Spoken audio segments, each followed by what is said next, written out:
Let's go to USC. The Trojans have a week of spring practice under their belt, and they have the Heisman winner, Caleb Williams, under center. That's always nice to hear, right? If you're a USC fan, you know you have the guy, Caleb Williams. There's 4 quarterbacks that are potentially going to be taken top 10 in this year's draft, and if he was in the draft, he'd be taken higher than all of them. I mean, that's what all the mocks are saying. That's what, all of the evaluations are saying. So if you're a USC, you feel really good about your offense. Now, here's the problem. They lost Travis Dye at the running back position. Okay, he went to the draft. The question now is, can someone else emerge as a solid every down back?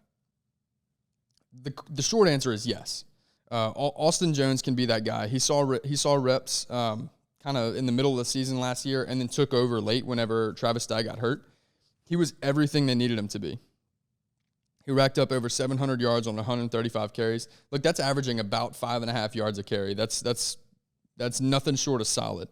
It's going to be hard to keep him off the field, but they took in 2 transfers, right? Raleek Brown and Marshawn Lloyd. They're right there in the mix. I expect Raleek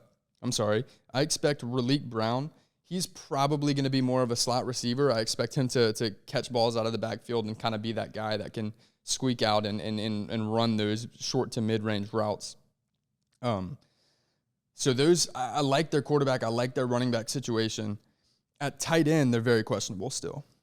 They have Lake McRee and Malcolm Epps. They both return. But look, the tight end position for them last year, it only accounted for 3% of USC's offensive yardage. I want to say it was 3.3 to be exact. But yeah, it only accounted for about 3% of their offensive yardage.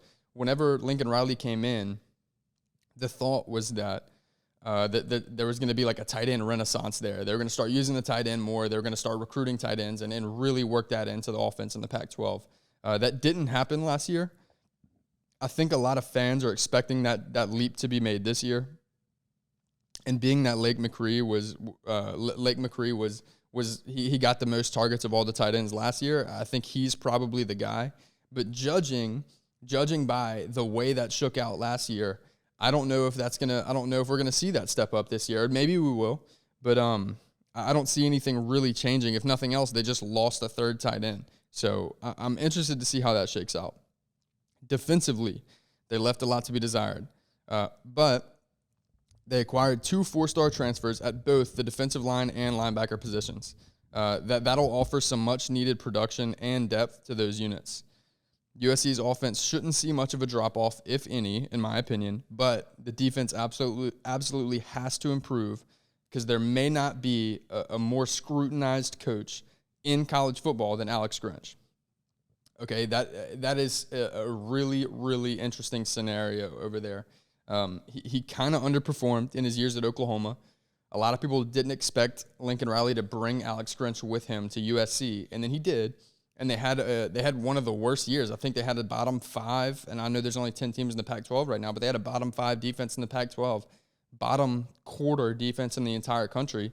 And then Lincoln Riley retained him at USC. So I think he's under some serious scrutiny right now. His defensive performance is going to be under the microscope. He needs to have a huge step up defensively.